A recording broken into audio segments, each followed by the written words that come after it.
My name is Helen Damon Moore, and I am the Director of Service and Education at the Tucker Foundation here at Dartmouth College.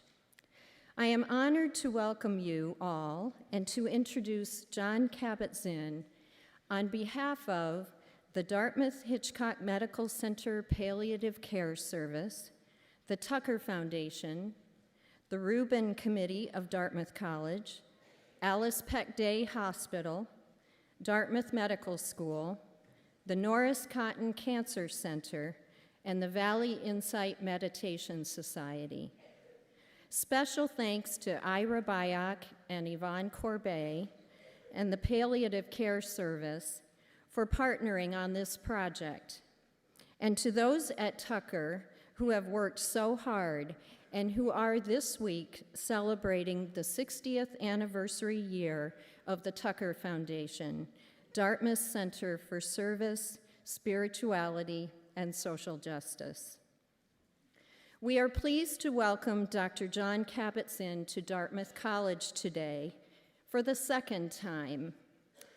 Kabat-Zinn first visited Dartmouth in the summer of 1984, when the college and the Connecticut River served as the training camp for the men's Olympic rowing team. He was the meditation trainer for the team, helping them to optimize their mental performance. Today, he is here to help optimize our performance. Jon Kabat-Zinn holds a PhD in molecular biology from MIT.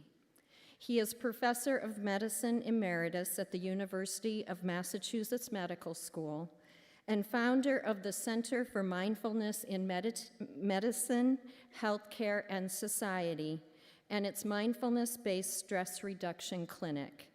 He is the author of numerous best-selling books, including Full Catastrophe Living, Wherever You Go, There You Are, Coming to Our Senses, and The Mindful Way Through Depression, co-authored with Williams, Teasdale, and Siegel.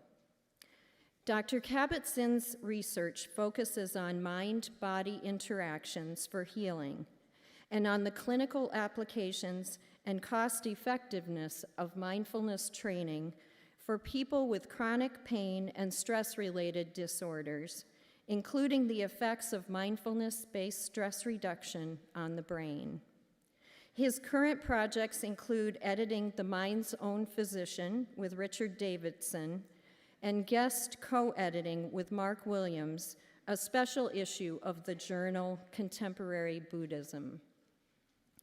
Dr. Kabat-Zinn's work has contributed hugely to a growing movement of mindfulness in mainstream institutions such as medicine, psychology, healthcare, schools and colleges, corporations, prisons, and professional sports.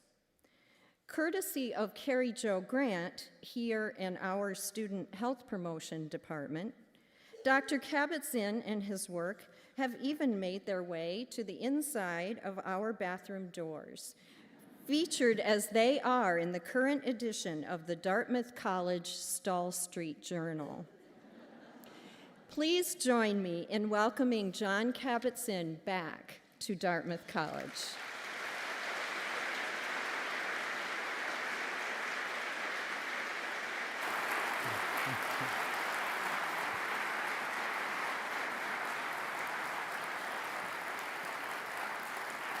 Thank you. Thank you. It's a delight to be here. Do I have to have the light this bright in my eyes? Because maybe you could tone it down a little bit so that people can still see me, but I'd like to be able to see you too. It's a delight to be here. It's nice to walk into a theater where mindfulness is on the marquee. You know you've really made it when it's on the marquee along with Frankenstein. I mean, it's like, it's like you're part of the mainstream, so to speak, however that goes from moment to moment and from day to day. But it's really a delight to be here. And I am here basically because of Helen Damon Moore and her work, which I got to actually see at the University of Iowa when she was at Iowa before coming here. And also Dr. Ira Byock, who I met in Ireland about 2 years ago, almost exactly 2 years ago. And I was just incredibly impressed on what he's doing with integrative medicine and palliative care. And so, it's like I don't live that far from this place. And I got in the car this morning and drove up. And I'm really happy to be here for the next 3 days. And, so to have this many people come out at 4:30 on a sunny afternoon after the kind of winter that we've had to a talk about mindfulness is really some kind of indicator that something has shifted in the society. You all have better things to do, I'm sure, this afternoon than to come here, unless you have some kind of real intuition about what the healing power of mindfulness might be. And then it might actually be incredibly valuable to spend the end of a nice sunny Thursday afternoon here together. So this talk is really not about me or what I have to say. It's about us. It's about every single one of us, and in some sense, what the potential is, as the slide says, for living your moments as if they really mattered. And I put a little asterisk in there, just kind of an aside, and they actually do. And the reason they do is because we're only alive when we're alive. This seems kind of a no-brainer, but you could say that a lot of our lives we're walking around with a no-brainer, or just basically no brain, or the brain is on autopilot or something like that. And what mindfulness really is about is bringing it back online, so to speak, in the present moment, because that turns out to be the only moment any of us ever have. But we're so good at thinking, so incredibly good at thinking, that we can spend enormous amounts of our time and energy absorbed in the past. Have you noticed that? Like, just incredible preoccupations about who's to blame for why it's like this, or how great it was in the good old days and why can't it be that way now? So there's a tremendous attraction to the past, or a tremendous aversion, but whether it's attraction or aversion, we spend a lot of time there. Would you agree? Have you noticed that a lot of the time, if you check on what your mind is up to, it's up to memory. It's up to thinking about things that are already over to a large degree. The other favorite preoccupation of the mind is in the opposite direction, the future. And if, again, you check in every once in a while, just to, sometimes I like to say, you can call yourself up. You may have to, because we're on 24/7. We're just infinitely connected. Probably every single person has one of these in pocket. I hope there are some exceptions, but and they're called smart phones, but they're not. But they can really dumb us down, because we can be infinitely connected everywhere except here. And so we may need to call ourselves up every once in a while. Hello, John, are you actually here? And the answer is no, I'm off in the future thinking. And what are our favorite preoccupations? And by the way, of course, you'll get a bill from AT&T or Verizon. But seriously, what are our favorite preoccupations in the future? Well, one is worrying. I don't know about in the North Country. Maybe you've gone beyond worrying, but in the rest of the world, a lot of worry about things that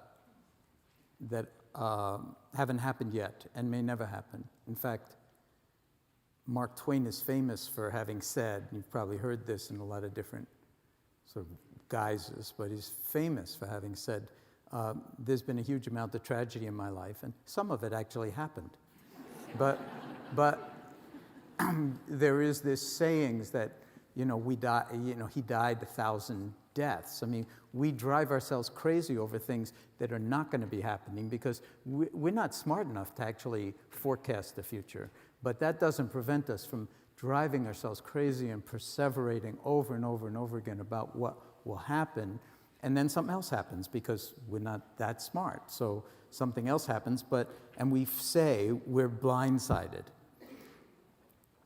Now, how many of you would like the future to be different from the way we think it's going to turn out? Anybody ever find yourself wishing the future was going to be like majorly different, that we'd make some kind of change in the world? Raise your hands. I want to just feel in the audience.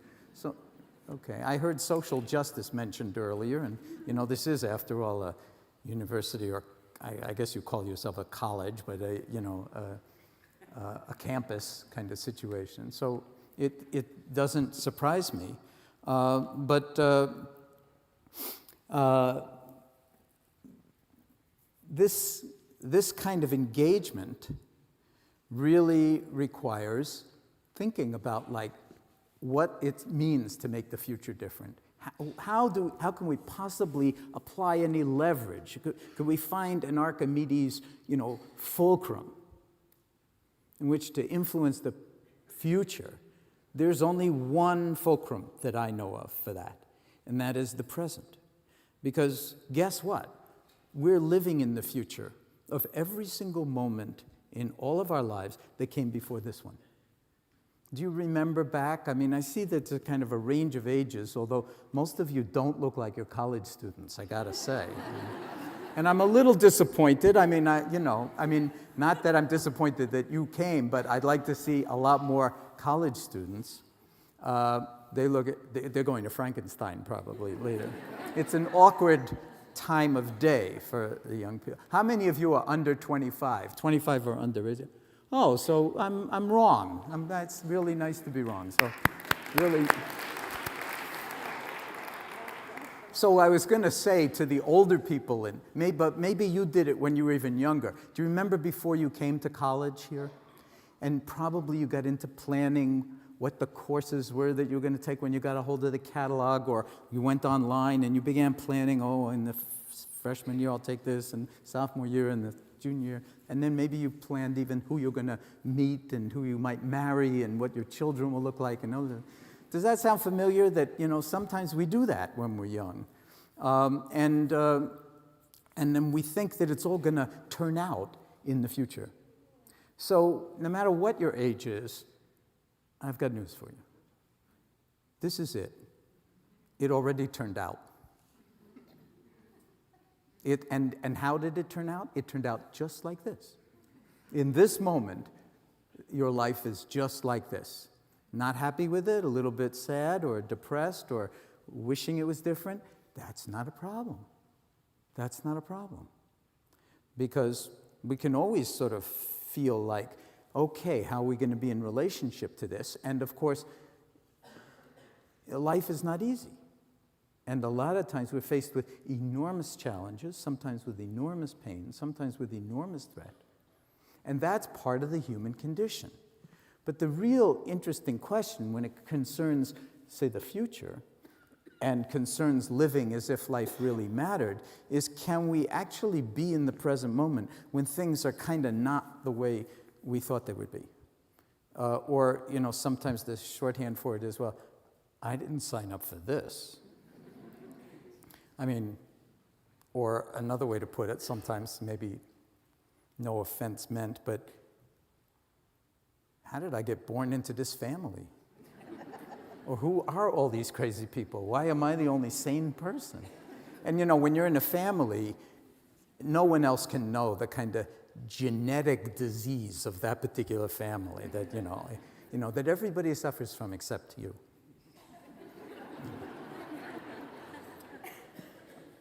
So if we hope for the future to be different, the only place we have to stand is now. Because, first of all, it's the future of all the moments that have come before. So if you want to be in the future, here you are. This is actually non-trivial. It's not just, tell us something interesting. because what it invites is a kind of shift in perception and a shift in awareness, a shift in consciousness that allows us to actually live our lives as if they really mattered in the only moment we ever have. And part of that means being embodied. Because a lot of the time, we are lost in thought. That's another thing you'll notice if you start to pay attention to your mind, is that it's all over the place. It's all over the place. You don't even have to meditate for that to happen. It's its default mode. It's default mode. You don't even have to have a smartphone. You don't even have to have email. You don't even have to have a computer. It's the default mode of the mind to be all over the place. It thinks this and it thinks that. And it likes this and it hates that.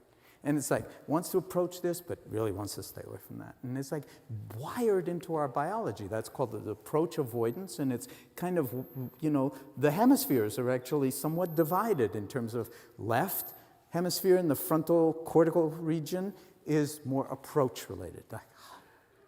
And right activation, more, and that's one of the fundamental biological, features of living systems. Move towards food, move away from danger. Perfectly natural. But how we actually modulate those impulses and those reflexes and those, kinds of unconscious urges that drive us and that cause us to be reactive a lot of the time is really an art form. It's the art, if you will, of living our lives as if they really mattered. And when we begin to actually drop in on ourselves, and I brought a few props, So sometimes I said, when we begin to drop in on ourselves, we can actually reclaim this moment in this body, with this heart, with this mind, and begin to shift the default setting on how we live our lives. Begin to actually move in a direction of greater balance of mind, greater groundedness in the body, greater clarity of sight, greater, if you will, recognition of what's actually unfolding moment by moment, that's not so conditioned by whether it's we like it or not. Because the world, maybe you haven't noticed this yet, but it's not actually organized around you being the center of the universe. I know that's really disappointing because I'm guessing now, don't take offense again, but I'm guessing that you are entirely organized around you being the center of the universe. Every single one of us is. It's almost unavoidable. It's almost unavoidable. And that actually has representations in the brain, it's turning out. That there are medial networks in the frontal cortex, and that is actually called the default mode. And it's what they think, neuroscientists think, is what's happening when you're not doing anything. Well, it turns out when you're not doing anything, you're very busy. You're very, very, very busy. And one of the ways that's described is that your mind is wandering. And now there's an entire field in neuroscience focused on mind wandering. How many of you have noticed that your mind sometimes just has a life of its own? It goes here, it goes there. It's like, loves to be entertained. It's very entertaining. So yeah, that's what's called the default mode now. And another name for it is the narrative network. So it's like we're continually constructing narratives about ourselves. I mean, after all, it's the favorite topic, right? Me. What could be more interesting than me? The story of me, starring me. And if you start to pay attention, because what we're talking about, what mindfulness is, it's actually awareness. Okay? And it's cultivated by paying attention. So just to get clear about this, that doesn't sound very Buddhist, does it, so far? Or very Asian, or very mystical, or very, anything. I mean, it's just paying attention. That's what how many teachers are there in the audience? Whatever level you're teaching at. Raise your hand so I can feel it. Okay, don't you want your students to pay attention? It's non-trivial to get them to pay attention. First, you might have to be interesting. That itself is a challenge. Second, you might have to make the subject matter interesting. That's also a challenge. But third, it's like, I remember as a product of the New York public schools, having teachers actually yell at us to pay attention. But that's not a very effective way to get people to pay attention, because it turns out that attending is something that you need to learn. It's a learnable skill. But instead of being taught to pay attention, you just told to pay attention. Get with the program, pay attention. And a lot of people pay attention very differently. Some pay attention auditorily. They're really predominantly auditory. Other people can't do auditory so well. They got to see it visually. Other people it's more intuitive. They feel it, with their bodies in a certain way. So this is incredibly important in education at all levels, because as they say about orchestras, even the greatest of orchestras, with the greatest musicians, with the greatest instruments, playing the greatest music, before they perform, they get together and they tune their instruments. First to themselves, then with each other, until there's a kind of dropping, if you don't mind me put it that way, into kind of resonance, call it an A, or call it what you like, but a kind of interconnected feeling that we are in some space together. You could call it relationality. And so mindfulness is the awareness that arises by paying attention on purpose in the present moment. Paying attention on purpose in the present moment and non-judgmentally. Now, non-judgmentally, that's the kicker, because as I said, the default network is operating constantly, and the default network's got ideas and opinions about everything. It's judging constantly. So non-judgmentally doesn't mean that you won't be judging when you actually start to pay attention to what's on your mind or what's going on in your life, but that you'll notice how much you are judging, how much you want to approach this and push away that, and you'll just allow that whole thing to be there as if you just put out the welcome mat for it. Okay, I'm not going to have an opinion about my opinions. I'm going to just let it all rain down for a moment. Can you feel how radical a shift that would be in your life? To just take one moment and allow everything to be as it is, instead of wishing it was one way or another? The Buddhists would call that liberation. It's a kind of freedom that no one else can give you, but that allows us to, in some sense, rotate in consciousness so that for one moment, we're stepping outside of time. Because if you live in the now, well, maybe you've had this experience. Just check your watch and take a look right now. And what time is it? I'll tell you what time it is. It's now. And every time you check your watch or your phone, it's now again. Now, why am I even talking about this? Why did I even come here? It's always good to ask those questions. It's like, I don't know, actually. Because it's usually bigger than whatever you think, your reasons for it are. But it has a lot to do with the medical school and with what Ira's doing there, and with what Helen is doing in the undergraduate school.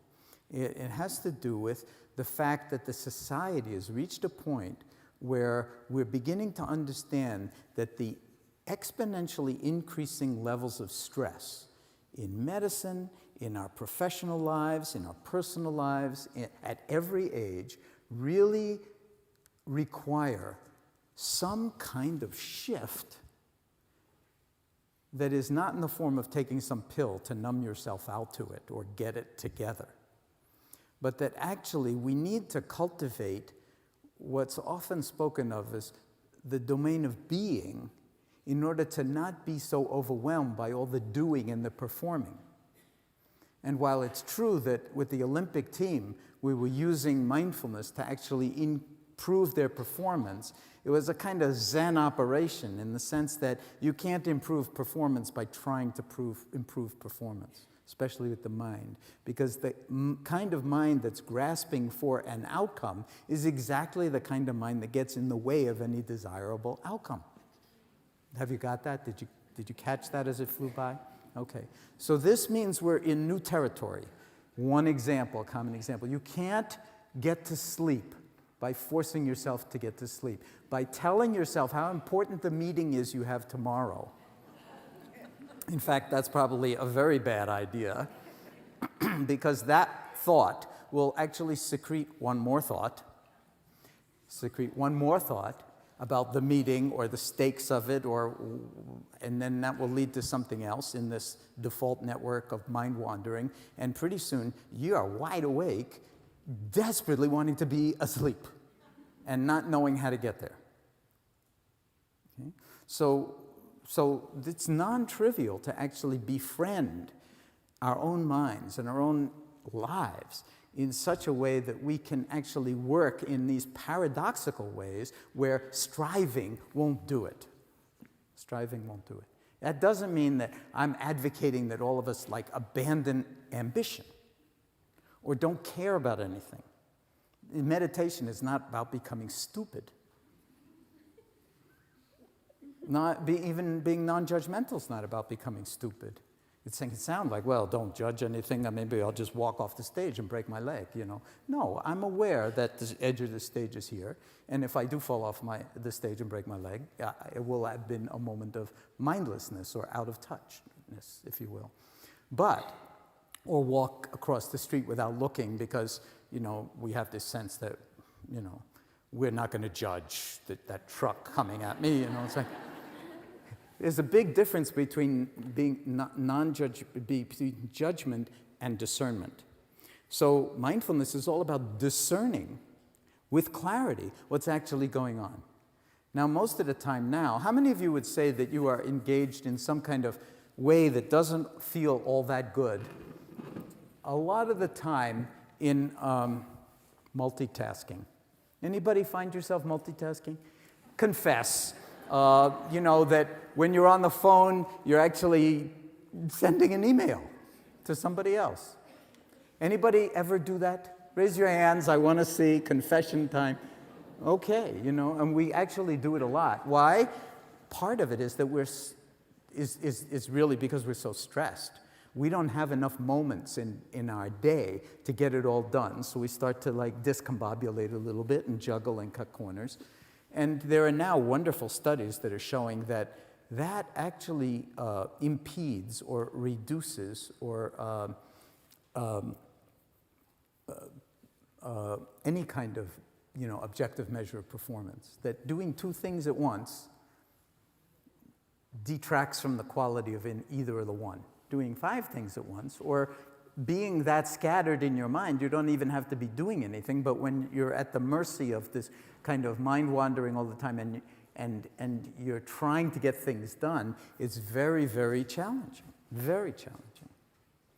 So the question is there a way to actually live that will allow us to deal with what Zorba the Greek in Kazantzakis' novel, a movie called The Full Catastrophe of the Human Condition. The good, the bad, the ugly, the unwanted, the feared, the traumatic, the awful.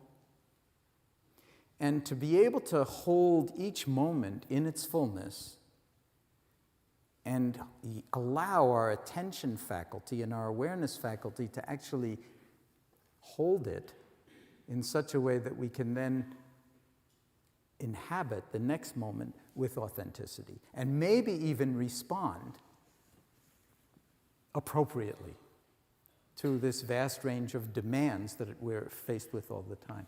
Now, when I started the stress reduction clinic back at the University of Massachusetts back in 1979, and I did bring some slides, which I don't know if I'll show you, but I'll just sort of take that moment by moment. Maybe I'll show them to you, maybe I won't. Because I'm trying to actually create more of an impression. I don't want to leave you just with things in your head, just facts, okay? Because you'll lose them immediately, okay? Because other facts will come in and, whatever. If you've spent time and energy getting here, and I've spent time and energy getting here, then what would make me feel most satisfied is if, one, you had some kind of inkling why you came today. I'm sure you all do. It's a mystery, though, I'm sure. Hoping maybe to be entertained, or maybe to connect on some deeper level, or maybe you practice mindfulness, or maybe you've been to an MBSR program. But if you peel back all those layers, there's some really, really, really, really, really interesting reason why you're here. And I'll bet you don't know what it is. I'm not joking. Because there are intelligences at work that are just deeper than the thought function. And the thought function is so smart that it sometimes outsmarts us completely. Have you noticed that? And then it's like we're stupid. We're so smart, we're stupid. It's very hard to see that in yourself, but you can see it in other people just really easily.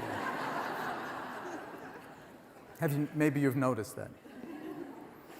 So I'm going to try to weave together a whole bunch of things that probably none of it's going to make complete sense, but what I'm doing here is I'm trying to, in some sense, plant seeds.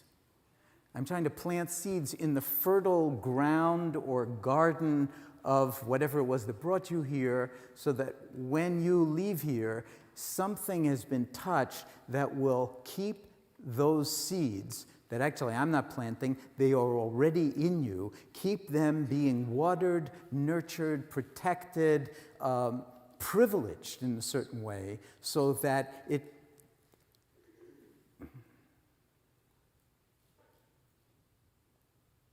nurtures, in some profound sense, some aspect of you that wants to be as alive as you can be while you have the chance. We say to people coming to our stress reduction clinic, and they come with every conceivable kind of human ailment, referred by every conceivable subspecialty and specialty and generalist in medicine. And we say to them, and it's an 8-week-long course designed to teach you how to take better care of yourself as a complement to whatever the healthcare system is, I should call it a disease care system, by the way, can do with you, can do for you. And we say to them, from our perspective, as long as you're breathing, there's more right with you than wrong with you, no matter what's wrong with you. Okay? No matter what's wrong with you. Okay? And we see people you would not want to be in their body, or in their mind, or in their life. And they probably wouldn't want to be in yours either, but you probably wouldn't want to hear that. Because after all, I mean, you're the star of this movie, aren't you? So there's more right with you than wrong with you, no matter what's wrong with you. That's a radical perspective. And very, very important, because, I started the stress reduction clinic in 1979. In 1979, a Surgeon General's report came out called Healthy People. And what it was saying is, forecasting into the future, which is here now, we're in this future, that no matter how much money America spends throwing money at health and health care, it will never be enough to have health. Because there's a missing ingredient, and that's the humans that the health care is supposed to care for. And that there's not enough money on the planet to do all the various things that would have to be done to us when we don't take care of ourselves, when we don't know how to handle stress, when we do not know how to be in wise relationship with our lives and our lifestyle and our diet and the exercise and our bodies and aging and everything else, that if we leave that all to, auto mechanics model of medicine, you drive your car around until it breaks down, then you get the carburetor replaced or the engine or whatever, or the tires. But this is not a machine. Okay? I know a lot of people, even in biology, love to use machine analogies and even nano machine analogies about the body. And to a degree, they're correct. But there's another piece of it, like no one understands the construction of the machine that's you. I'll give you one example. How many of you see that slide up there? And what's the color of the background? Blue. Does everybody agree that it's blue? No one knows how you do that. No one knows how you go from the wavelength of electromagnetic radiation in the blue region, okay, in the visible spectrum. No one knows how you go from this wavelength, which is colorless, it's just energy, to a subjective feeling of blue. And we also really don't know, we have a consensus reality that agrees that the blue that you're seeing and the blue that I'm seeing are the same blue, but it's not always true, and it's not true for colorblind people. And the blue-green color.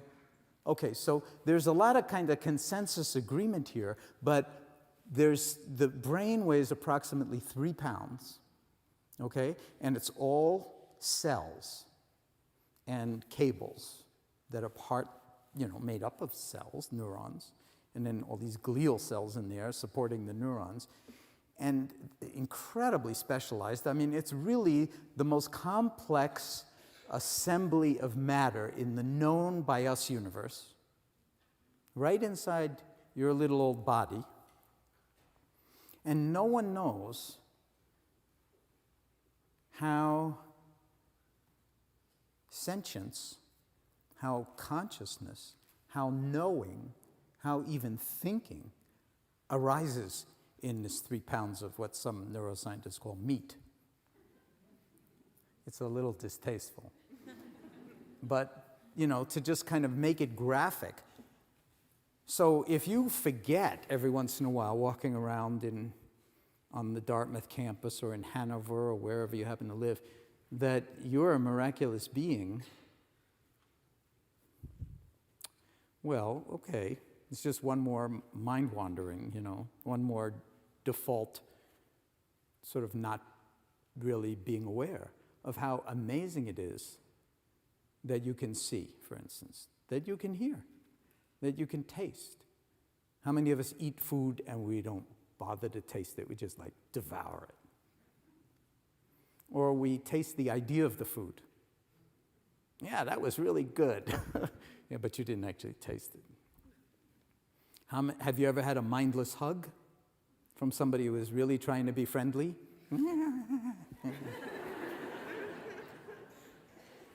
Sort of impulse to be friendly, but not in one's body. Okay? So all of these things we take for granted, but we can actually begin a process of reminding, and I put a little hyphen in there, reminding ourselves, rebodying ourselves. When? Now, because why? It's the only time you have. And coming back into a certain kind of vector or alignment with the entire life trajectory. Entire life trajectory. And it doesn't matter how old you are when you begin this process. The Native Americans actually measured your age from when you became, they started to measure your age from when you became a grandparent.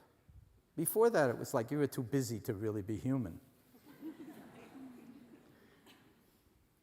And the Asian Indians measure your age from when you start practicing yoga. So if you're 75 years old and you've been into yoga for 3 months, you're 3 months old. I like that. Isn't that nice? What about a new beginning? Every moment, a new beginning. That's what mindfulness is about. Every moment fresh. Now, this is not a philosophy. It's not a good idea. It's not a concept. It's a way of being. It's not a technique. It's not a technique, and it's not a special state. Oh, I think I'll trot over to the MBSR clinic, meditate.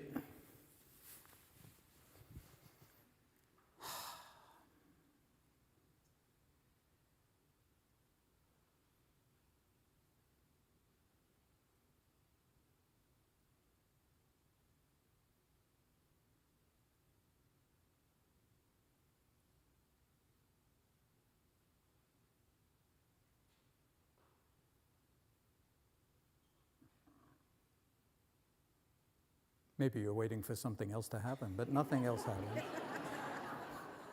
Nothing else happens. This is it, you know? It's like, goodbye. Maybe you're hoping for something special to happen. Some special meditative state, some kind of vision, some kind of alignment of the, spheres. Some special bolt of lightning out of the blue to wake you up. This is a mistake, a miss-take on meditation, on mindfulness, on reality. Let's just pretend. Okay, why don't we just sit for a moment? You're already sitting. You don't even need to shift your posture, although I see some people getting ready. Okay, now we're going to get into it. It's going to be somewhat experiential, thank God. He could talk forever. But you see, you don't even have to shift your posture to be awake or to be aware. You could do it like this and really be aware. And by the way, I can't see my hands, but I know where they are. How do I know? A sense called proprioception. Maybe you've heard of it, maybe you haven't. But there are a lot more than 5 senses. I just want to put that out, okay? When we're talking about miraculous being or genius, it's got lots of different dimensions to it, many. If I ask you, how are you in the elevator, and you say, fine, how do you know? Aside from the fact that you're probably not fine, but you just don't want to go into it in the elevator with somebody you don't want to tell anyway. But when, you're sort of, a friend asks you, how are you? And you say, fine. How do you know? That's another sense. And you know very quickly. And you know when you're not, too. What is that knowing called? It's not, well, let me think. I don't know. How am I? No, you know instantly. That sense is called interoception. There are ways that the organism has, using the brain and the nervous system, which has lots of maps, by the way. The brain is loaded with maps of the body. Loaded with maps of the body. And not just the somatosensory cortices, but the insula and the cerebellum and the hippocampus. I mean, lots and lots of... And again, I stress, we're beginning to understand something about what lights up when you meditate, and when you do this and do that, when you go into depression. All sorts of wonderful, wonderful things happening in brain research and neuroscience nowadays. But still, no one knows how it all comes together. In you, in this moment, in a way that actually you don't have to think about. And even if there's something going on, even if you're in, say, pain from your lower back, and you've had it for a long time, or even if you have, cancer at the moment, or you're a cancer survivor, or whatever it is, or you have, heart, issues of one kind or another, whatever it is, the sum total of this universe of between 10 and 100 trillion cells, the whole body now we're talking about, is good enough to have gotten you here today. It's good enough for now. And the more energy you pour into it, the more that robustness, whatever it is, sometimes called homeostasis, but it's a very dynamical process that we call health, as opposed to disease or disease. When we start to pour attention energy in the form of attention into what's already right with us, it turns out that the body has its ear to the rail, the brain has its ear to the rail, the brain is part of the rail, the heart, every aspect of our being is one integrated whole. It's not like different systems. The immune system talks to the nervous system. The nervous system talks right back. And everybody else is listening in on the conversation. And it's all cells. And if you took your liver, if we all took our livers and put them out on the stage here, that would be an interesting exercise. And then we shuffled them around, and then you were all encouraged to just pick yours up on the way out. You wouldn't know which was yours. You can look at all 100 trillion of these cells in your body, and your name isn't on any of it. It's like, oh, here's my liver. Here's my gallbladder. This is the punctuation from the cell phones is actually really, if that, it was a cell phone, it's really interesting. But do you hear what I'm saying? I mean, even the question of who we are, when you start to actually ask it with tremendous authenticity, it might not be so facile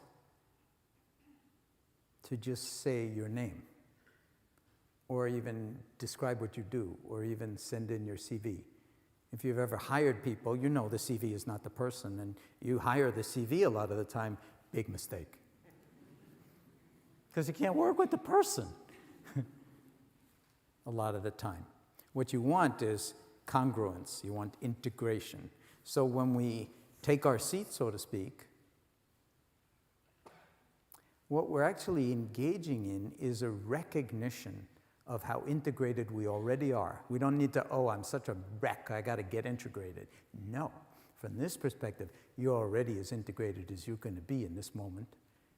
Is it enough? Is it good enough? So let's actually take a moment. I've even brought another prop. I've brought some bells. We don't need the bells, but I'll ring them.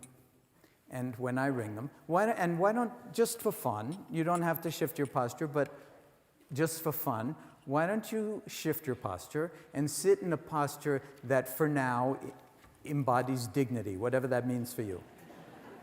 Look, the entire room is moving. It's not that dignified, I guess. All right, but actually it doesn't matter. The posture is secondary.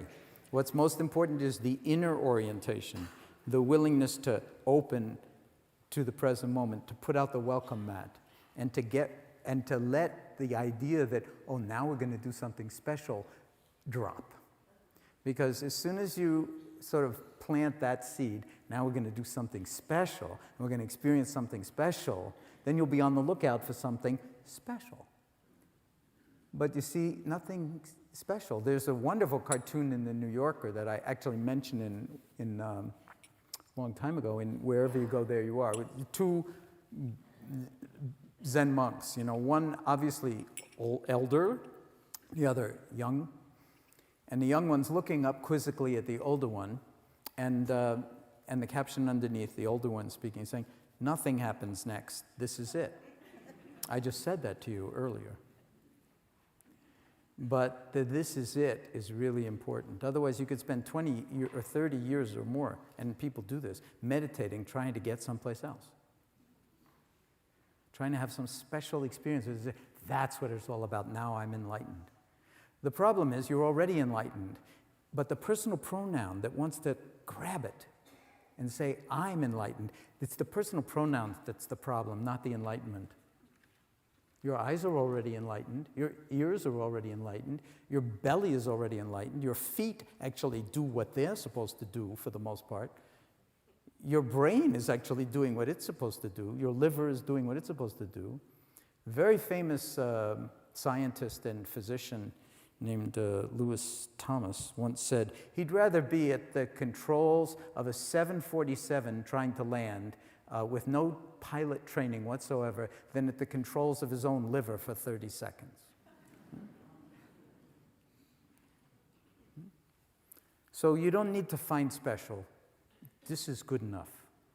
Okay? So let's actually sit for a moment, if you're sitting, or stand if you're standing, in a posture that for you at this moment embodies wakefulness and dignity. You don't even have to close your eyes, but you can if you like, or let them fall unfocused on the chair in front of you or whatever.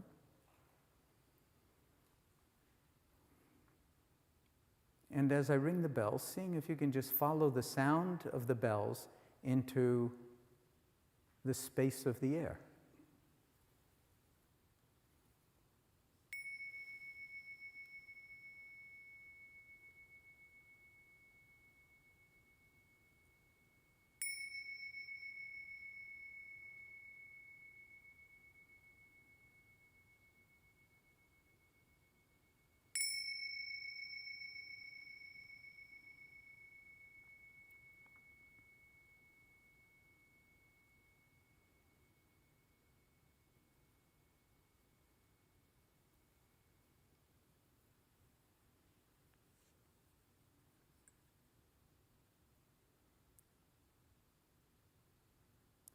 And allowing the space of the air to be coextensive with the space, you could call it, of awareness. So that there's simply awareness.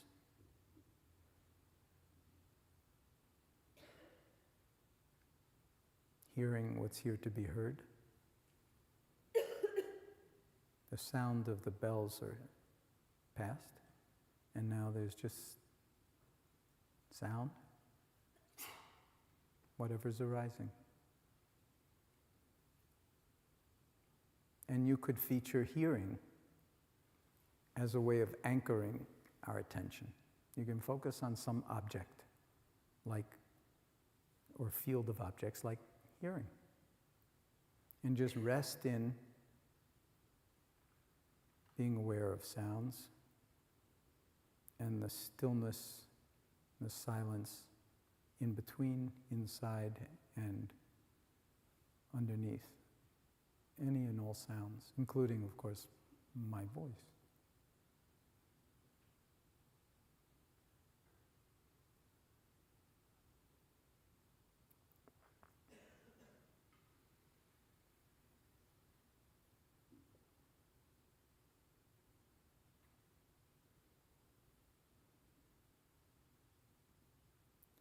Alternatively, because there's more than one thing going on, there's not just hearing going on, there's also seeing and smelling, and all the senses are actually operating.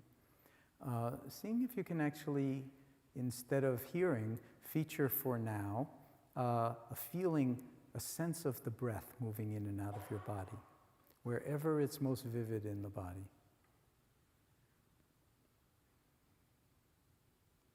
Just allowing awareness to inhabit the whole of the body and be most vivid in the region where the breath sensations are arising and passing away. In breath, out breath.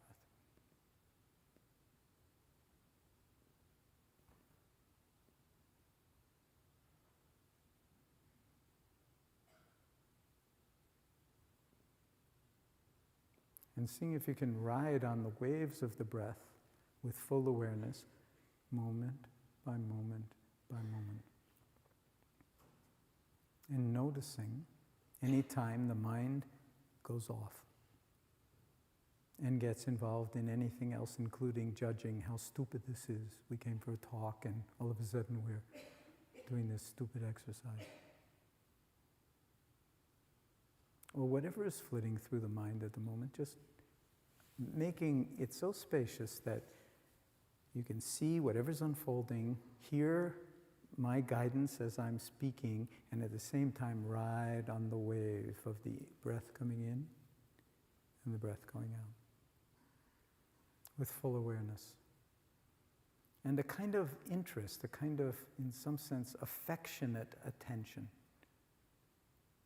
Even if the breath isn't all that interesting to you or all that boring or or your mind says, okay, I get that concept, what else? Just staying with the breath.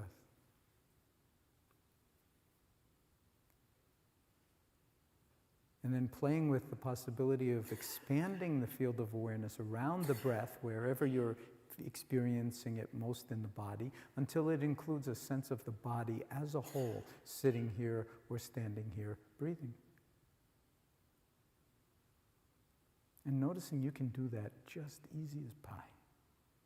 It's not really a doing, but when I say it, you can easily, the awareness can hold the whole body to one degree or another.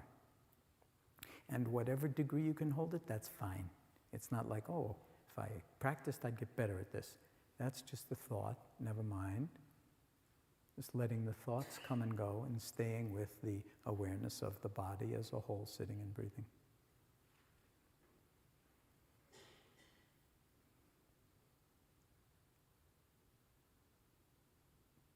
And if possible, remembering that this isn't some simple little exercise that we're doing in the middle of a talk. That this is your life unfolding in this very moment. And this breath is important to you. You wouldn't want to do without it.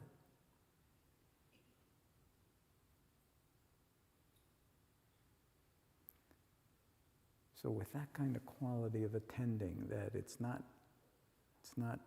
really, it's like tuning a guitar string, too loose, no true tone, too tight, no true tone. But if you can just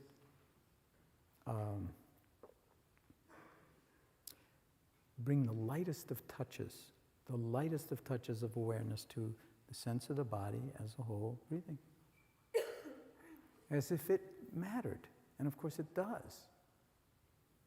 Because it's your body in this moment, it's your life, and the breath is vital. And then one more before we end. Noticing any thoughts that may be moving through your mind, and noticing how easy it is to self-distract, that the mind does wander, and it wanders away from the breath. If we did this for any period of time, sooner or later your mind would be someplace else, probably not even in the room, maybe not even in the present moment. You'd be having dinner in Paris, or Bangkok, or in an argument 3 years ago, in the shower with yourself.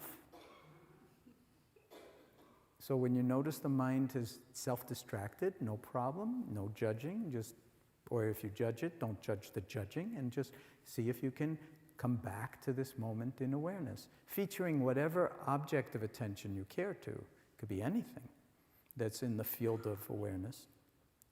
But the last little piece is to just underscore that none of this is about the sound of the bells. None of this is about the feeling of the breath in the body. None of this is about the thoughts moving through the mind. Those are all important and they're secondary, but what it's really about is the awareness that knows the sound when it comes to the ears, that knows, and I mean non-conceptually knows, not just conceptually, knows the feeling of the breath moving in the body. Non-conceptually, inhabits the body as a whole in awareness, sitting and breathing. Non-conceptually knows when the mind self-distracts, or when we get into an emotional whirlpool or turbulence of some kind or another. And the awareness can just allow it to just be here, feature it center stage, let it come, let it go. And meanwhile, we just continue to rest in awareness, outside of time, because the present moment is timeless in some profound way.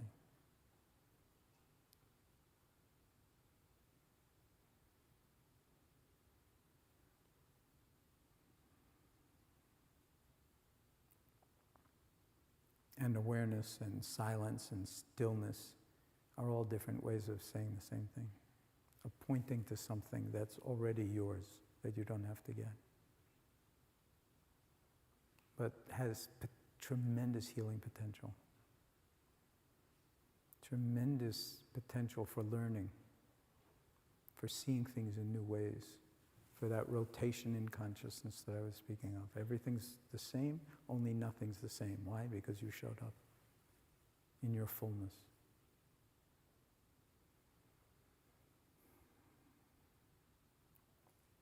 So learning, and out of that learning, growing. And out of that growing, healing, which in my vocabulary, the way I define healing is coming to terms with things as they are. Coming to terms with things as they are. Very different from curing. There are very few cures in medicine, but the opportunity for healing, as long as there's breath, it's in some sense already here. All we need to do is see it, feel it, live it. And it's not about denying pain and suffering. It's about, in some sense, befriending even that. So resting for a final few moments in stillness, in silence, full in wakefulness, in full awareness. Outside of time, as if you had nothing to do, no place to go, nothing to do, and nothing to attain. Because you're already whole. The root meaning, by the way, of the words health and healing, and even the word holy, H-O-L-Y. And by the same token, the word medicine and the word meditation, they grow out of the same tree, same root, Indo-European root. Medicine and meditation are joined at the hip. So it's not so radical to actually bring them together in mainstream clinical care. In fact, it's essential for caring.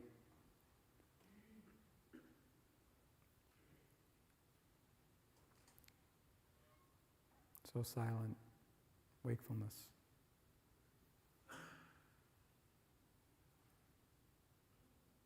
Attending to what is.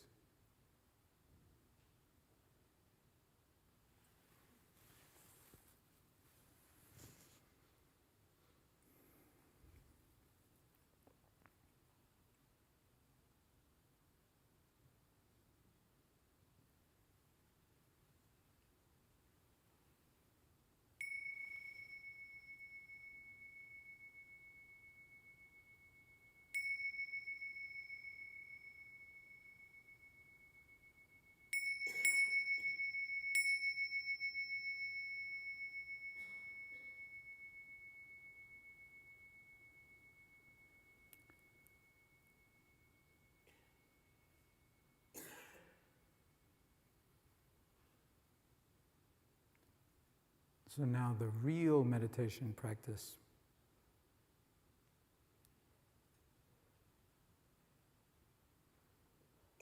never stops. Just because some bells got rung, just because we're going to shift gears a little bit. The real meditation practice is how you live your life from moment to moment. It's not how good you are sitting without moving, or what great yoga poses you do, because yoga is itself a meditation, a beautiful form of meditation that we use enormously and to good purpose in MBSR, mindfulness-based stress reduction. I'd like to just say a few things about stress and medicine, and then open it up to, and give you a little bit more of an expanse of how we work. But I wanted you to have at least this taste of it, and I want to share a couple of poems with you. And it's not like all of a sudden I've gotten a little weird on, I'm going a little weird on you. How many of you, when you heard the word poetry or poems, you go, yeah, oh no, not a poem. It's like, I don't understand those things. That's not uncommon. But one of my colleagues, John Teasdale, with whom I wrote that book, The Mindful Way Through Depression, who is like one of the world's great cognitive scientists, is coming out with several papers in which he's arguing that the root cause of suffering in human beings is not knowing how to deal with our emotions because we don't know how to inhabit and then shift our relationship to what he calls implicational meaning. Implicational meaning is what moves, say, in poetry. Okay? It's different from the propositional meaning, which is just the kind of bare facts. Okay? So if I'll recite a poem for you. This is a poem by Antonio Machado, who's a great Spanish poet of the turn of the 19th to 20th century and won the Nobel Prize. It's very short, but see if you can feel it. The wind, one brilliant day, called to my soul with an odor of jasmine. The wind, one brilliant day, called to my soul with an odor of jasmine. In exchange for the odor of my jasmine, I would like the odor of your roses. I have no roses. All the flowers in my garden are dead. Can you feel that? And how many times have we had that feeling? Or a similar feeling? I have no roses. There's nothing beautiful about me. All the flowers in my garden are dead. Well then, I'll take the withered petals and the yellowed leaves and the waters in the fountain. And the wind left, and I wept. And I said to myself, what have you done to the garden that was entrusted to you? Can you feel that? This is a poem about great sadness. Could easily go into depression. I actually, just because a Nobel laureate doesn't mean, I like to actually change the last line. And I would suggest that for our purposes, rather than, what have you done to the garden that was entrusted to you, which is a kind of blaming, wouldn't you say? I mean, it's like, stick the knife in and then, right, as long as I'm feeling down, why not just go right over the edge? And a lot of cultures actually perpetrate that kind of perspective. But instead, why don't we say, what are we doing with the gardens that are entrusted to us? Gardens, plural, okay? Because right now we have a lot of gardens entrusted to us, I would say. The closest to us is, I would say, the garden of the body. Better than an American Express credit card. You can't leave home without it. But a lot of the time, we're not even in the body. And a lot of the time, our feelings about the body are so negative that, the less said, the better. Just don't bother me about the body. I don't even want to know it exists. If it is not driving me crazy, I feel lucky. And James Joyce is famous for starting out a short story in Dubliners with the following sentence. This is an approximation, but it's, Mr. Duffy lived a short distance from his body. And if you start to pay attention in the way that I'm suggesting, in the present moment, you'll discover that that's your address as well. A lot of the time, we're in our heads, lost in thought, someplace else, not in the body. That has biological consequences, by the way. Everything I've said tonight, when I started the stress reduction clinic in 1979, it was like there was almost no science of the effects of stress and the biology of stress on the body and on the mind and on the brain and on the heart. Now, the data is just overwhelming, including, as I'll show you in a minute, aging. That it's turning out that, stress, they used to say stress is not a real risk factor for morbidity or mortality because, it's not like, high-fat diet, it's not like cigarette smoking, it's not like hypertension, high blood pressure. But now it turns out there's incontrovertible evidence that stress actually increases the rate of degradation of the the ends of all of our chromosomes, which are called telomeres. You're going to hear a lot more about that word. The woman, Liz Blackburn at UCSF, who actually discovered telomerase, which is the enzyme that builds them back up, won the Nobel Prize in 2008. Okay? And her lab is studying the effects of mindfulness on telomeres and telomerase. And the evidence is moving in the direction of meditation can actually enhance telomerase.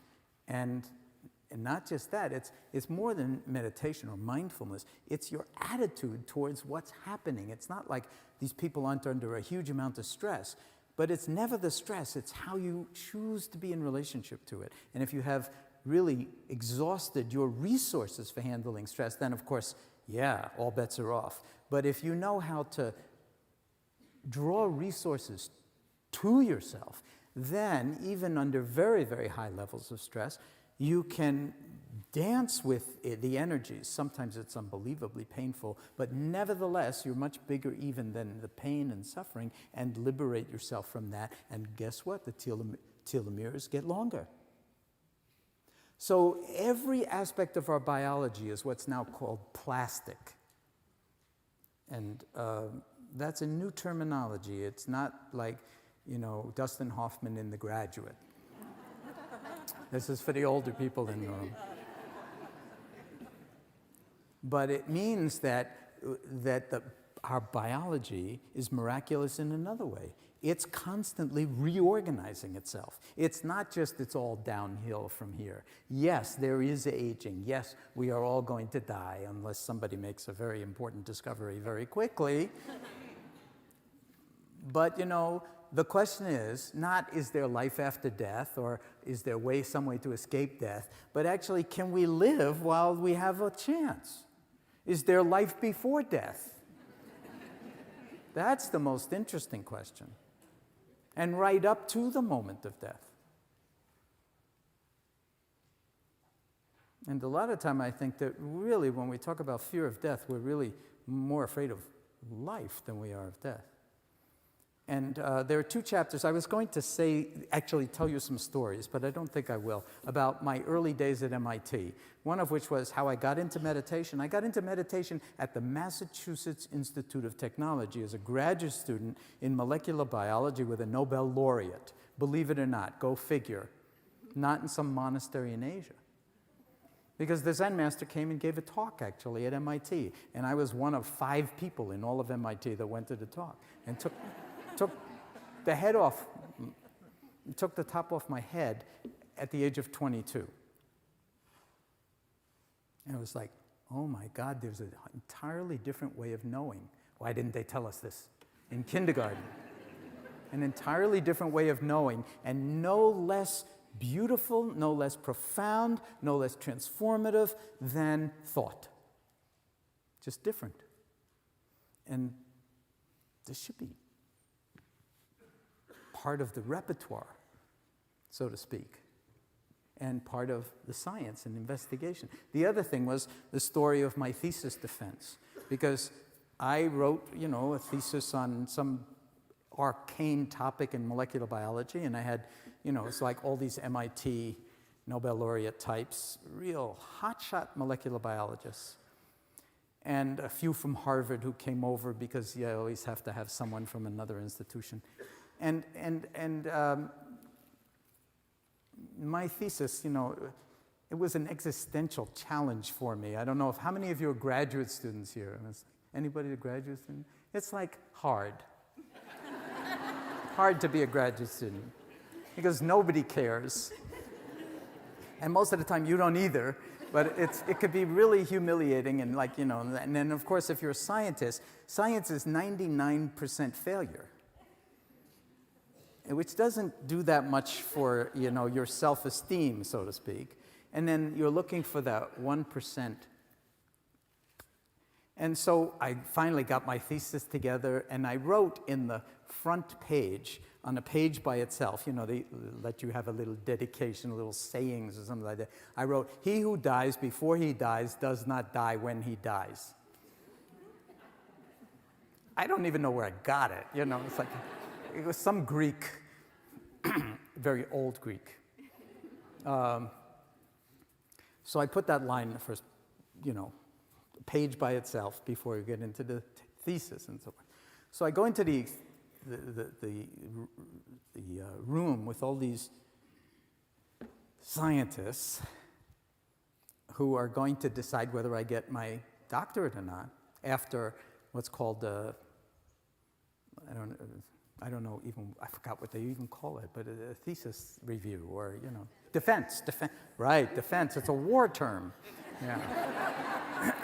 They're going to attack and I'm going to defend, and if I do it well enough, then, so I go in there and, I knew them all because it's just a small community and everybody, sort of likes each other, but I was, of course, terrified. I mean, it's like a lot hangs in the balance. And so somebody says, what's this, he who dies before he dies does not die when he dies? This is the first question on my thesis. So I've worked 5 years on this research, and they want to know, he who dies before he dies. Of course, they were pushing 50. I was 27 or something like that. They were in their 50s and, like, thinking ahead. That obviously piqued some interest. You die before you die, you don't die when you die. I want that.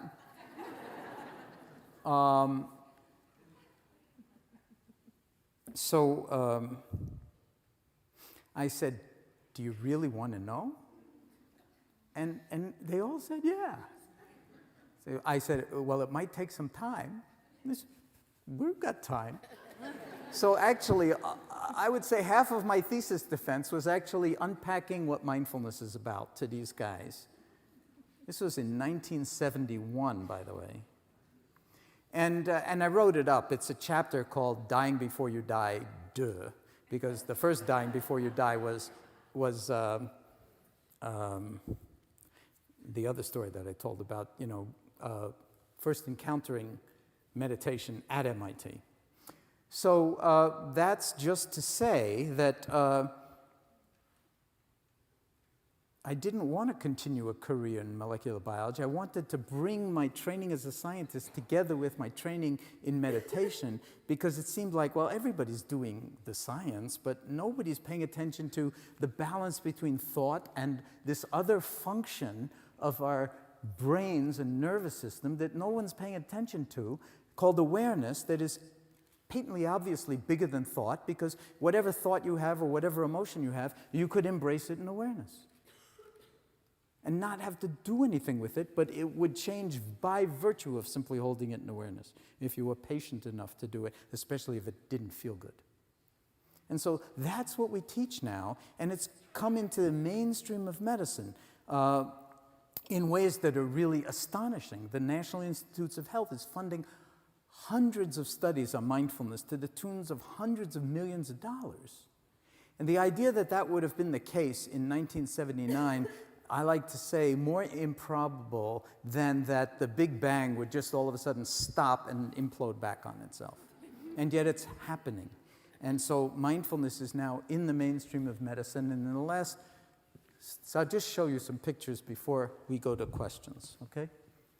Would that be all right with you? Are you still awake?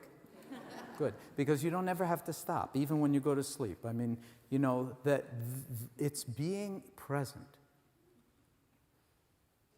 That's all. Being fully present, okay? Is anybody good at this? No, okay? So don't make like, oh, I'm no good at this. Nobody's any good at it. But all you need to do is be a little bit better than automatic pilot, and your life will rotate. I mean, it will be very, very different. And every time anger comes up, the default mode comes up, whether it's anger or anything else. Thich Nhat Hanh likes to say, the reason we have to practice mindfulness, the reason we have to cultivate it intentionally, is that we're busy cultivating the opposite all day long. Cultivating anger, cultivating jealousy, cultivating, sort of low self-esteem, cultivating,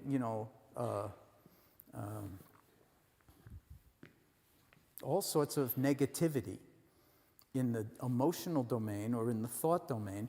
And the people who are doing the telomere research are saying that their research is showing that the real stress comes from thinking. So this is a biological and molecular biological consequence that accelerates aging and accelerates a lot of heart disease. I mean, you can't interview people who die of sudden cardiac death. But if you could, you'd find out, like, probably it was a thought that did it. The wrong thought at the wrong time, dead. I'm actually not joking. I mean, it's so serious that we need to laugh. And I want to say that about meditation, too.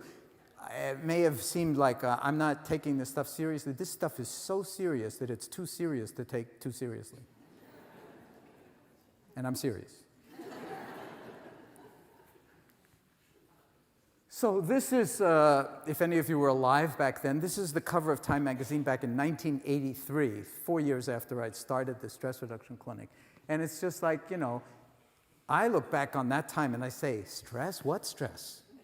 Compared to now. I mean, there was no internet, there was no email, there was no instant messaging, there were no computers except mainframes. I used to say in the early 80s that I could get more work once I had my first PC, which was like gigantic, that I could get more work done in a month than I could get more work done in a day than I used to be able to get done in a month. Well, that was in the mid-'80s. Now it's like I can get more work done in a day than I could get done in a year. That's not so good. We're always on. We're always on. Not so good. We're not computer servers, we're human beings. So here is the evidence from Liz Blackburn's lab and Alyssa Eppel, who is the mindfulness researcher in her lab, Proceedings in National Academy of Sciences, showing telomere length as a function of years of chronicity of caregiving of children. This is parents with children with severe medical and disabilities. Okay? So it's like an unavoidable stress. You can't just walk out on your chest, I don't do stress, sorry, goodbye, children. No, you can't do that. But look at this, also in that study. This is a perceived stress scale. It's the perception of stress that makes the difference. If you are just dealing with it because it's the way it is, then you can be more transparent to the stress. Your telomeres are longer. If you take everything personally, your telomeres degrade. So if you want one take-home message from this turns out to be harder to enact than it is to say. Don't take things personally when they're not personal. Okay? Then you might ask, well, when are they not personal? That's a good question to keep asking yourself. It may be they're never personal. It may be that the you that you think you are is not the real you, that you're much bigger. And now the neuroscience is actually showing that. You want to be your narrative self? Fine. Then you're using certain regions of the brain. You want to be your direct moment-by-moment experiential self, grounded in the body? You're using lateral networks in the brain, a whole different brain profile. So you choose. One is related more to happiness. The left activation in the prefrontal cortex, if you put monks in the scanners, and I'll show you some pictures of that, they have tremendous activation in the left prefrontal cortex, in particular regions that have to do with approach and that have to do with emotional balance. And when we train people in MBSR, they shift from right activation to left activation in 8 weeks. Okay? Their brains actually change structure in 8 weeks. Work out of Sarah Lazar's lab, a German postdoctoral fellow who's training with us in MBSR and has been our student, Britta Herzl, for years from Germany, young neuroscientist, has demonstrated that major regions of the brain change with 8 weeks of mindfulness training in MBSR, including the hippocampus, including the cerebellum, including the posterior cingulate cortex. All of these are involved in making meaning, in self-regulation, in perception, decoding, memory, and learning. Not bad for 8 weeks of what looks a lot, if you were looking in from the outside on our patients, looks a lot like nothing. They do nothing lying down. Then they do nothing sitting. Then they do nothing walking, like this, like the Night of the Living Dead, really slow meditative walking. They're doing nothing, and healthcare is paying for it. Amazing. How did they pull that off? And it turns out the brains are changing not just in terms of activity, in terms of structure. Significant thickening in those regions I mentioned, significant thinning in the amygdala, which is the emotional reactivity center, the threat center that fires off all the time whenever we feel threatened or, accosted in one way or another. So, God, I got a whole talk here that I'm not going to give. How many of you see a triangle? Raise your hands if you see a triangle in this picture. Okay, now keep your hands up there. Okay. Now, look around so that you know you're not alone. If you see a triangle in that picture, it's interesting because there's no triangle in that picture. A triangle is defined by a three-sided figure, and what your mind does is it puts in the sides.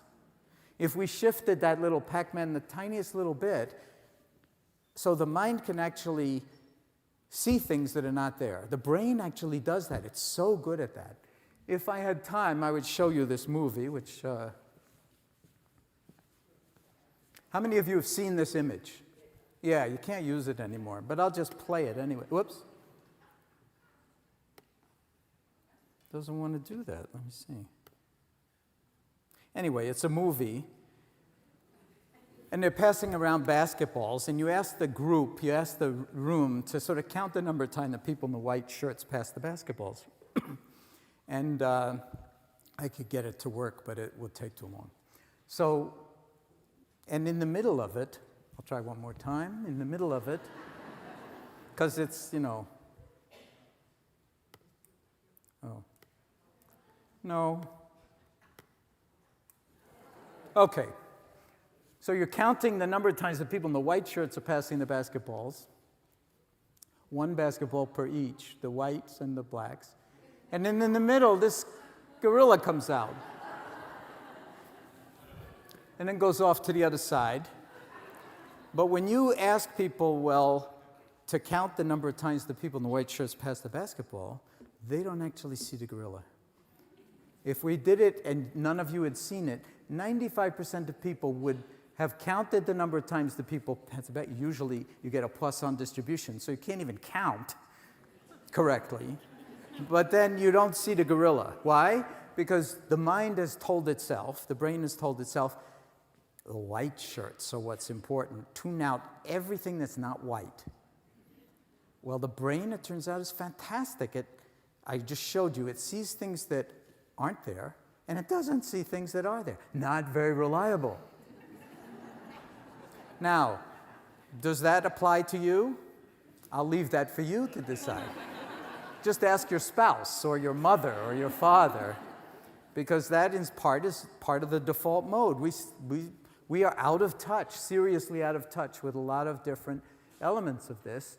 And this is just a quote from William James that basically saying if we could learn how to bring the mind back when it was wandering, that would be a good thing. It turns out the Buddhists have been doing that for thousands of years. So I'm going to stop actually at this point and take a few questions. We have some time for questions, and then we'll stop for the evening.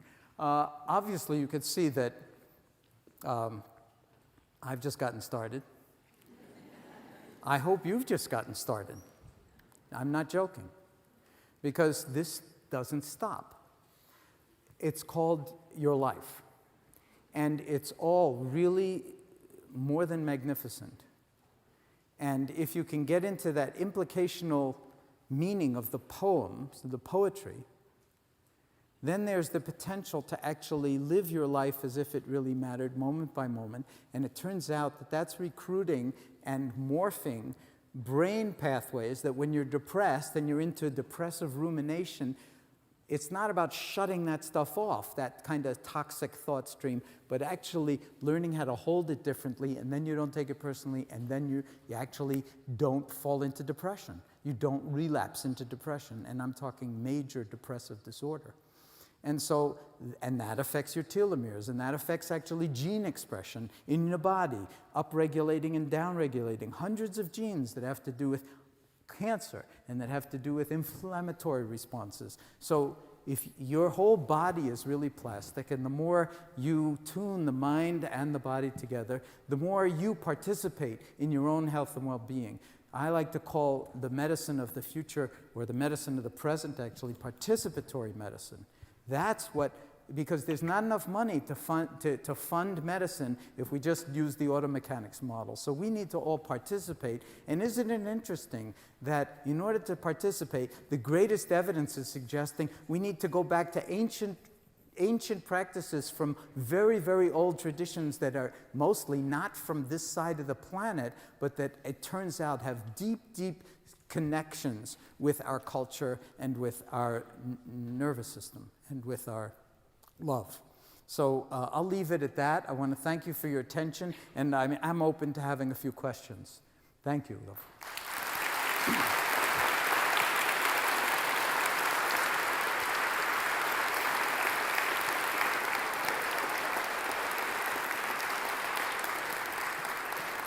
Yeah, thank you for your attention. And it's 6 o'clock, if you so we need don't... to go, we understand. Yeah, and obviously, so it's 6 o'clock. There is a book signing following outside the auditorium after the question and answer period, just so people know. And so why don't we, okay, so you've got it, why don't you line up with that microphone behind the guy who has it, and we've got another one over here. So go ahead.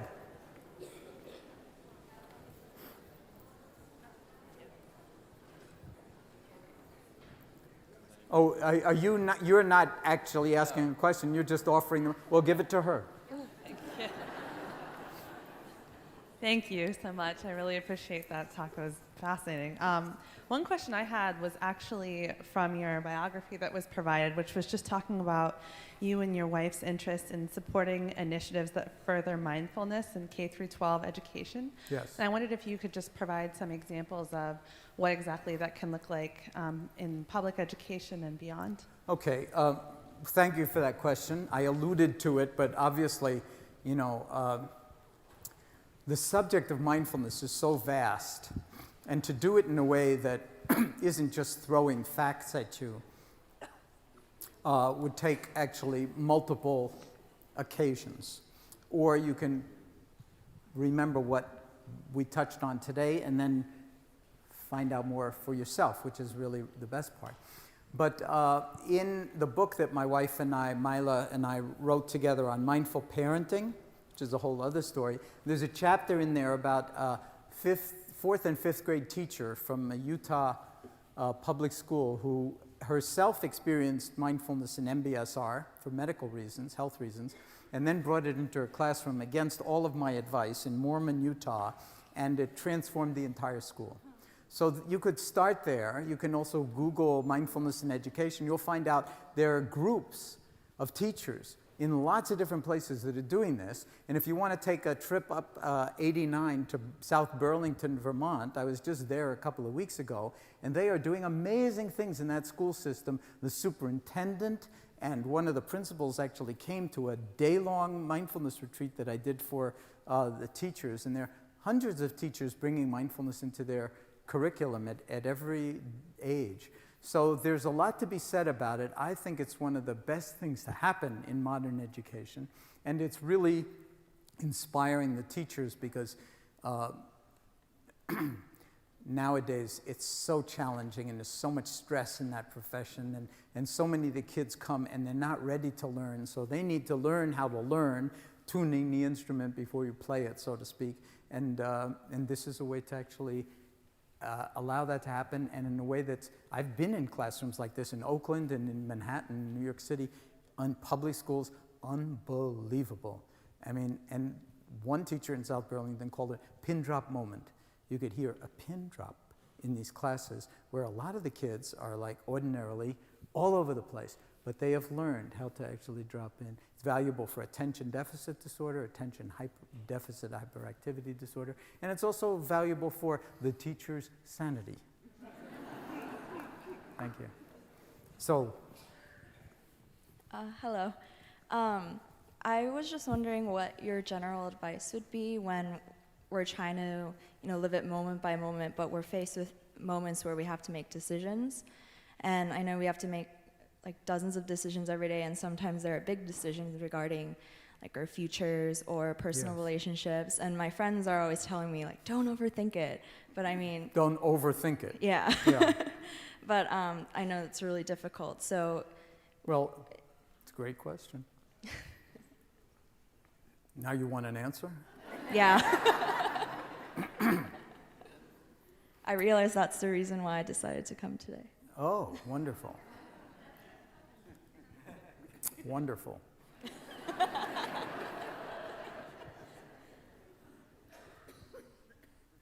You're probably going to overthink it, but you can hold that in awareness, the overthinking, and the awareness will actually take care of you. A lot of times, let's say if it's relationships, you mentioned relationships, is that right? And it's very complicated, and mindfulness is all about relationships. We start with the body. What's my relationship with my body? It's pretty weird even to say, I have a relationship with my body. Who's talking?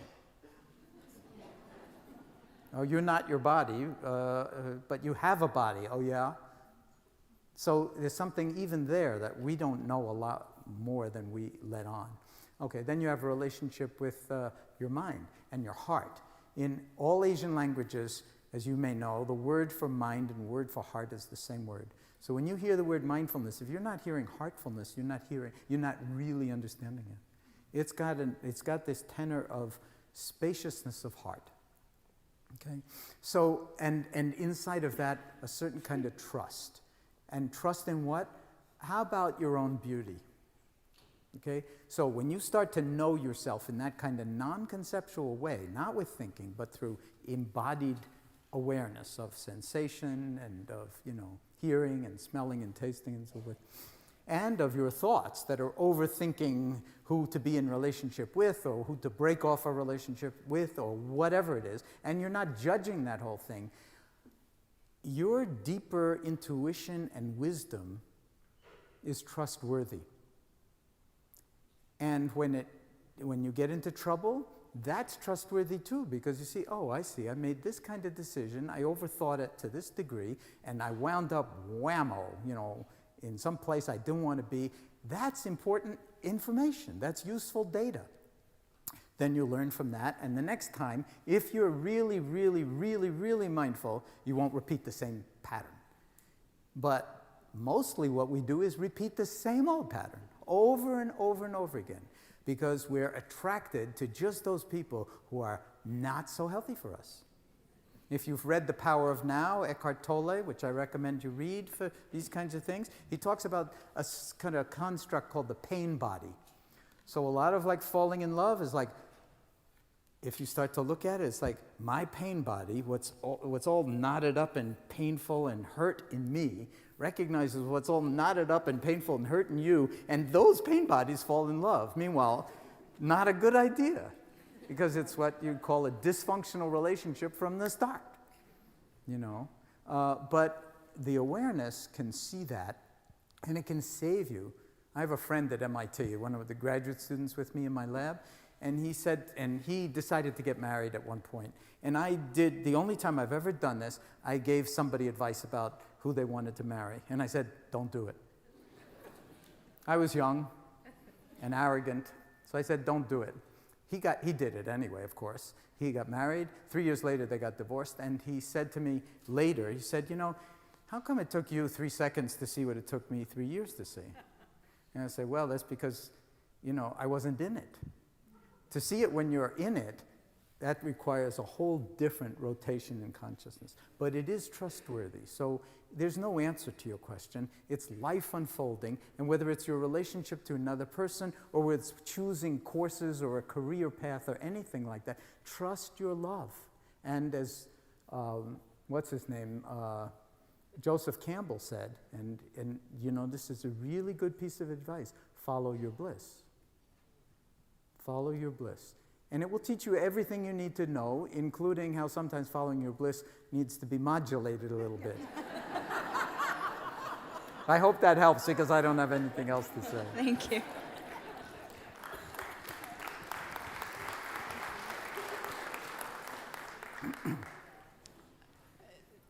People are saying that life is more complicated and more stressful now, and I would believe it. I don't have anything to measure it against, but and also the same with war, that people go to war and they come back having experienced things that they might not have lived through in other wars. And there are scientists working on PTSD and trying to help people heal from those things that they might not have lived through. And so sometimes I think about how like if the world is becoming more stressful or complicated, and our answer is change yourself, change your relationship with that stress. It seems, I'm not sure, it seems, I don't know how to say it, but... I got it. Yeah. Thanks, that's the other half of my talk. All right. So thank you for bringing that up. So let me just very quickly say, this isn't about changing yourself. It's about, it's exactly the opposite of changing yourself. It's recognizing the beauty in yourself already. No change necessary. Now imagine if the Congress actually were mindful. Okay? Actually, there is a congressman in the Congress now, Tim Ryan from the 17th District in Ohio, who is doing everything he can to bring mindfulness into the mainstream in political and economic circles. Okay? You'll see his name around from time to time. Fifth-term congressman. But the much larger thing, and I wrote 100 pages about mindful politics and coming to our senses. This is not about forgetting about social change or transformation, but in order to really have profound social change that's in alignment with humanity and with kindness, we have to look at our own minds, because even the social change agents are driven by greed, hatred, and delusion, just like all the rest of us. Okay, so until we learn how to sort of at least recognize the toxic or the sort of acquisitive, aggressive, violent aspects in ourselves, then we can do all we want to transform the institutions and even the laws, but human beings being what they are, what we need to do is transform the species. Or I wouldn't say transform the species, I would say have the species come into its own, because we call ourselves Homo sapiens sapiens. In Latin, sapere is the verb to taste or to know, K-N-O-W. So Homo sapiens sapiens is a species that knows and knows that it knows. In other words, awareness, yes, and meta-awareness, awareness of awareness. Now, if we really, that would be wisdom. If we actually were wise, then we would see what war does to societies. We would understand that we, you know, with the kind of precocity in weapons and firepower and everything, we need to find other ways of resolving human conflict. But where's that going to come from? It's going to come out of the same human heart and the same human mind, and of corporations, which after all mean bodies, okay? The corpus, or the body politic. And that's made up of human beings. So we do need to sort of tune the instrument on lots of different levels, including the law and jurisprudence, in order to actually privilege awareness over a kind of dualistic, adversarial condition where it's really winners and losers. And a huge amount of harm and social injustice gets done, and then we learn to sort of tolerate it, thinking, well, 100 years from now, it'll be better. So this is not going to happen overnight. I have a very long time horizon. Like I like to say, one Zen master put it this way, never forget the 1,000-year view. I actually have it pretty much in the 1,000-year view. Then if it happens in 100, so much the better. Even where we would site nuclear power plants, if we were building nuclear power plants, say, in northern Japan, for instance, where would you site them, knowing the geology of the Pacific Rim in northern Japan? Oh, maybe not too close to the water. I don't know. You need an awful lot of mindfulness to actually, you know, come up with something like that. So it has infinite number of implications, and I apologize for actually not having spent more time on this talk going there. It is all in coming to our senses, and there's an awful lot happening in the world nowadays around that. So we'll take one more and then we'll stop. So, or two more. If two people are standing up, I'll take. Are you standing up for a question? You're just the microphone holder. Yeah. Do you want to sing or something, or just like, you got? This is your moment. I mean, American Idol. I can make it brief. So this will be. You want to sing? So I'm hoping, I'm a resident at the hospital here. Okay. And I know you're getting involved with trying to bring this into, more mainstream medicine. And I'm hoping it's not going to be like 100, Oh no, 150 years. it's already in mainstream medicine. Although the thing, what just I wanted not here. to ask you about, is that right? So I mean, it's definitely not encouraged for us to take care of ourselves, and It the isn't? amount of stresses and appointments and phone calls and now EDH and our new computer system and I heard about that. and 30-minute, I'm in psychiatry, and 30 minutes to adjust meds, and right. also the person wants to talk to me Right. and all of that, and it's completely stressed me out, but I can only imagine, and I have pretty great attendings and good, a great faculty, but if I were to say, you know what, I'm going to go to Shambhala to meditate, because I do meditation at Shambhala, and I've You read mean a the lot Shambhala Mountain Center in Colorado? yeah, well, there's one Or in here? White River Junction. There's Okay.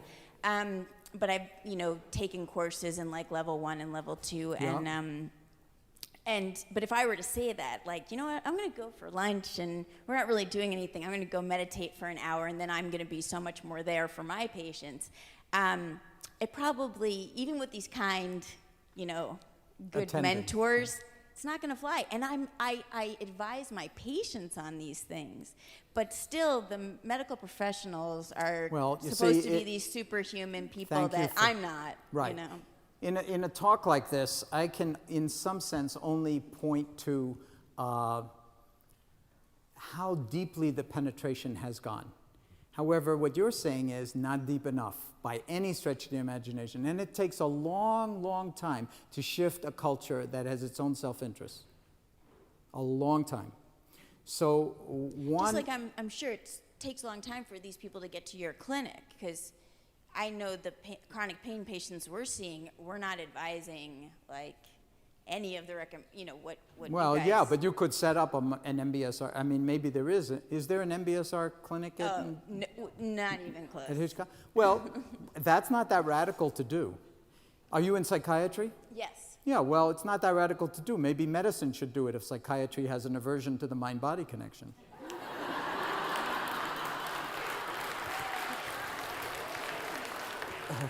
I even know gastroenterologists who are working with veterans who have PTSD, and pulmonologists, and this transcends specialty.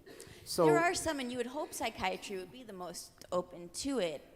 Well, I don't know if I would I hope, can but say you I would haven't hope. brought it If you up, hope yeah. it, then make it happen. You see, the psychiatry of the future, where does it lie?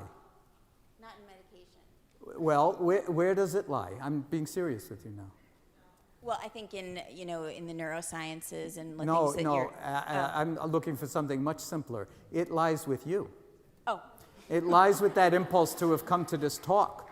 It lies with that impulse to go to the Shambhala Center and clear your mind and then be more present. If you want the medicine of the future to be different, or the psychiatry of the future to be different, don't look around for someone else to do it. right. You do it. When will you be good enough? Never. Because part of your mind will tell you, you don't have enough power, you don't have enough influence, you don't have enough this. You got plenty.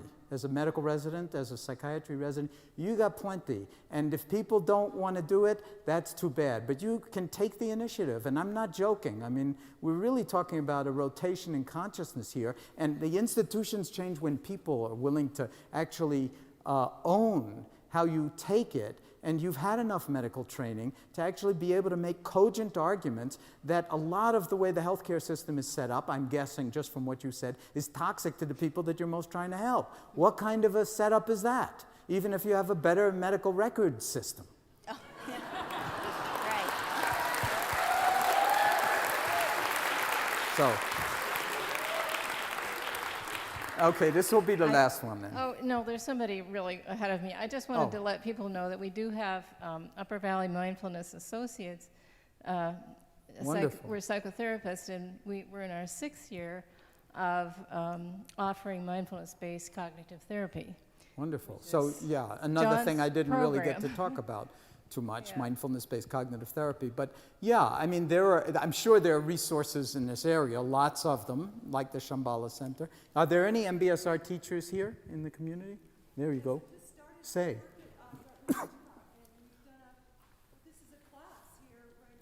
Oh, wait a minute. Someone just said, no, there's nothing at Dartmouth Hitchcock. But MBSR is at Dartmouth Hitchcock? I'm a chaplain, so I'm not a doctor. Well, you see, the doctor doesn't, So, I mean, between the two of you, you have an insurrection. If there are, how many other people are here with that? How many are oh, so now you have a revolution. I mean, so. Listen, that's how institutions change. And you can do it with tremendous intelligence, with tremendous propriety, with tremendous intentionality and kindness, so that it's not like you're going to go and just sort of be obnoxious and tell everybody else what they're doing wrong, but to actually offer a new option that, I'm not joking, folks, people are dying for. People are dying for it, metaphorically and literally. And there's never been more scientific evidence in favor of moving in this direction. So in some sense, what I'm saying is the responsibility for the future of not only medicine, but our society is a distributive responsibility. And as I like to say, the world needs all its flowers, and you're one, whether your mind says it's like depressive rumination, he means everybody else in the room, but not me. No, I mean you. And so if you don't recognize the flower that you are and the genius that you are and the beauty that you are and take it and some place where it can illuminate some tiny little corner that may be insignificant but isn't. You think it is, but it isn't. And just apply what you care most deeply about there. That's how the care gets back into health care. We're not talking about health insurance reform, we're talking about health care reform, and we haven't seen the beginning of health care reform. And when we do, it will be a participatory medicine. It will be recruiting the interior dimensionality and resources that every single human being, by virtue of being born a human being, has to one degree or another, and that degree is huge. And we need to learn how to recruit it, because anything else will just be technology, and it will be all doing-based and none of it being-based. And we're not called human doings, we're called human beings. So at that, I'm going to stop it, because again, it's late. But thank you very much for your attention.